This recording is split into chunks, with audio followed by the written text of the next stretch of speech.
مستنصر حسین تارڑ فرماتے ہیں، جس خاص کے لیے آپ خاص نہیں ہو اسے عام کر دو، اور جس عام کے لیے آپ خاص ہو اس عام کو خاص کر دو۔ ساتھ نہ دینے والوں کا طریقہ واردات یہ ہے کہ وقت پڑنے پر وہ ناراض ہو جاتے ہیں۔ کیا پتہ قیامت گزر چکی ہو اور ہم جہنم میں رہ رہے ہوں۔ عورت بھیڑ میں ہو یا تنہا، ذمہ داری ہوتی ہے، موقع نہیں۔ مہمان آتے جاتے اچھے لگتے ہیں، کچھ آتے اچھے لگتے ہیں اور بیشتر جاتے اچھے لگتے ہیں۔ اپنے بارے میں برا مت سوچیے، ورنہ جن لوگوں نے اس کا ٹھیکہ لیا ہوا ہے ان کا روزگار چھن جائے گا۔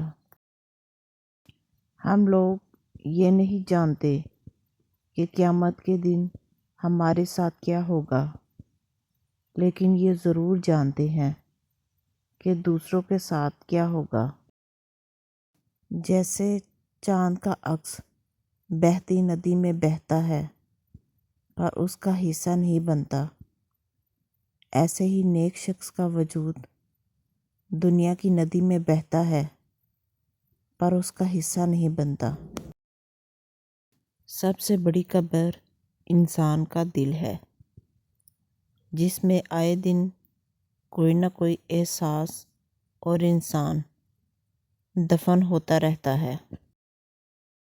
پاؤں گیلے کیے بنا سمندر تو پار کیا جا سکتا ہے، مگر آنسو بہائے بغیر زندگی نہیں گزاری جا سکتی۔ اگر عزت نفس کو ٹھیس پہنچے تو انسان ہر محبت سے ماورا ہو جاتا ہے۔ حسین ترین ہو جاتی ہے وہ خوشی جو غموں کے بیچ ملتی ہے، اور یادگار ہو جاتا ہے وہ غم جو خوشیوں کے درمیان آتا ہے، اور تم حسین ترین بھی ہو اور یادگار بھی۔ بدترین سبق ہمیشہ پسندیدہ ترین انسان دیتا ہے۔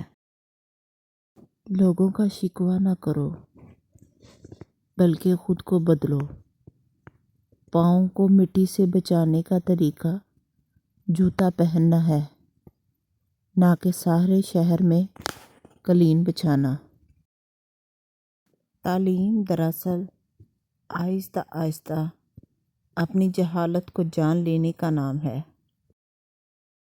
اداسی کے بھی 100 چہرے ہیں، اور ان میں سے سب سے زیادہ اداس چہرہ ایک ایسی جدائی کا ہے جس میں کبھی دوبارہ ملاقات کا امکان کم ہو۔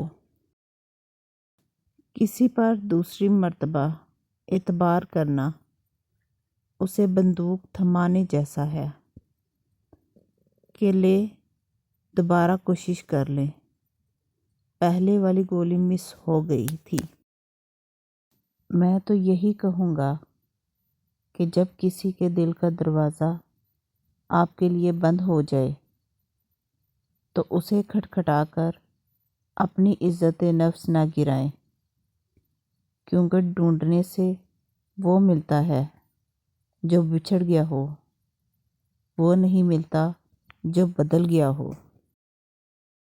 عظیم دکھ ہر انسان کو غیر متوازن کر دیتا ہے، چاہے وہ کتنا ہی مضبوط اور توانا کیوں نہ ہو۔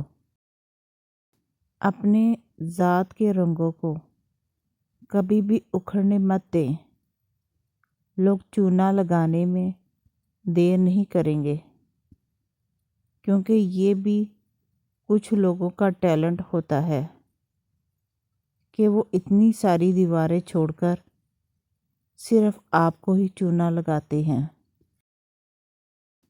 وقت کیسے گزرتا ہے آہٹ بھی نہیں ہوتی، آپ وہیں کھڑے رہتے ہیں اور وہ گزر جاتا ہے، یا شاید آپ گزر جاتے ہو اور وہ کھڑا رہتا ہے۔